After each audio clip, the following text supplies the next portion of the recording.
Bonjour et bienvenue, voici notre tour d'horizon économique, géopolitique et boursier. On va commencer par le géopolitique avec ce qui s'apparente de plus en plus à une guerre totale au Yémen. Alors, c'est l'Arabie qui pourchasse soi-disant les rebelles chiites, mais quand on voit les destructions sur le terrain, les déplacements de population, on a vraiment l'impression que c'est un pays qui agresse son voisin. Alors c'est pas exactement le cas diplomatiquement, mais ce qui nous frappe, c'est quand même la puissance des moyens déployés pour bombarder les rebelles chiites.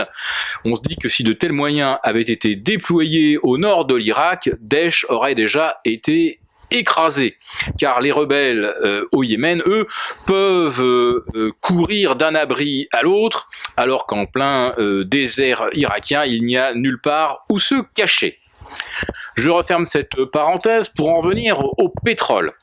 Donc les opérations militaires au sud-ouest de l'Arabie, au nord-est de l'Arabie, des zones quand même très très sensibles, n'ont pas fait rebondir le baril de pétrole depuis presque un an. Et puis, on a naturellement des tensions également entre la Russie et l'Ukraine, et on voit que l'OTAN veut livrer des armes lourdes à la Pologne. Pourquoi faire? On se demande bien, si ce n'est pour défendre la frontière polono-ukrainienne. C'est donc qu'on craint là aussi qu'il se passe quelque chose. Donc le front géopolitique n'est quand même pas très rassurant.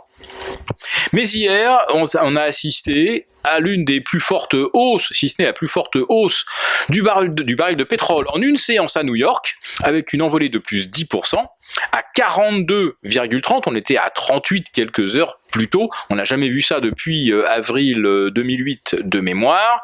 Donc est-ce que ce sont les fondamentaux qui d'un seul coup reviennent au galop et inversent la tendance? Eh bien il semble non, il semblerait plutôt qu'on assiste à un typique contre-pied orchestré contre les vendeurs à découvert, c'est-à-dire en fait orchestré contre un consensus presque hégémonique à la baisse.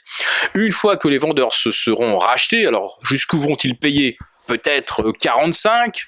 En tout cas, la remontée n'est certainement pas terminée d'un point de vue technique, mais derrière on pourrait bien avoir à nouveau une vague de vente fondamentale jusque vers 35. Pourquoi une vague de vente fondamentale qui se poursuivrait? Eh bien, monsieur Patrick Pouyanné, le président de Total, nous l'explique encore ce matin.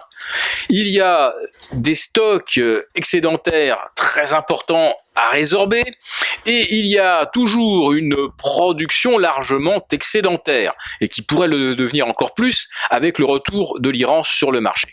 Alors, il y a des pays qui sont véritablement maintenant aux abois sur un plan économique, et c'est le Venezuela qui est lui carrément à l'agonie, et c'est le Venezuela qui hier demandait une réunion extraordinaire de l'OPEP, peut-être pour mettre fin justement à la spirale baissière, et ça a été le détonateur du rebond du baril.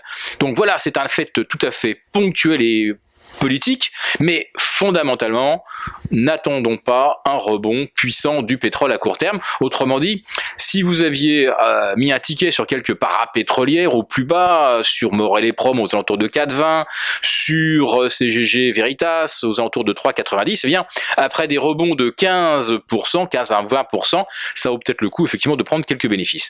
Même observation pour le CAC 40. Alors pour ceux qui lisent la bourse au quotidien, vous avez pu lire que nous recommandions de reprendre un petit ticket haussier sur le CAC 40 en dessous des 4400 et de jouer donc un sursaut technique. Alors l'objectif le plus classique, c'est un retracement de 50% de la baisse. Alors il y a deux façons de le calculer, soit entre 5002 mi-août et 4230, soit la totalité de la baisse entre 5280 et 4230, ce qui nous donne de toute façon un objectif de 4710 à 4730. On n'en était pas loin hier soir, pas très loin ce matin, et puis le CAC 40 a un petit peu fléchi, mais il ne faut pas désespérer, avant le week-end, peut-être qu'on va nous tirer les cours et ramener le CAC 40 au-dessus des 4700, ce qui serait, à notre sens, un bon point pour prendre de nouvelles couvertures. En ce qui concerne les indices US, surveillez des seuils psychologiques comme 2000 sur le S&P ou 5000 sur le Nasdaq. Si on y revient, ça ne manquera pas de susciter quelques ventes. Voilà donc, rebond très court terme, probablement pour les marchés et le pétrole, mais les fondamentaux restent ce qu'ils sont. Le fondamental, le principal reste la décroissance de la Chine et surtout l'agitation des autorités de Pékin. Ça ressemble véritablement à des opérations à la désespérée, baisse de taux, intervention des fonds d'État pour soutenir les cours. On l'a vu pendant 48 heures, jeudi, vendredi, plus 10% sur le SSE, alors qu'il n'y a aucune raison fondamentale de voir ce rebond. Et puis aujourd'hui, on apprend que la Banque centrale de Chine injecte à nouveau 8 milliards de prêts à taux extrêmement favorables de 30% après 14 milliards il y a 48 heures. Donc véritablement, oui, la Banque centrale chinoise et les autorités de Pékin sont aux abois et plus ils multiplient les initiatives, plus cela donne le sentiment que la situation est effectivement grave.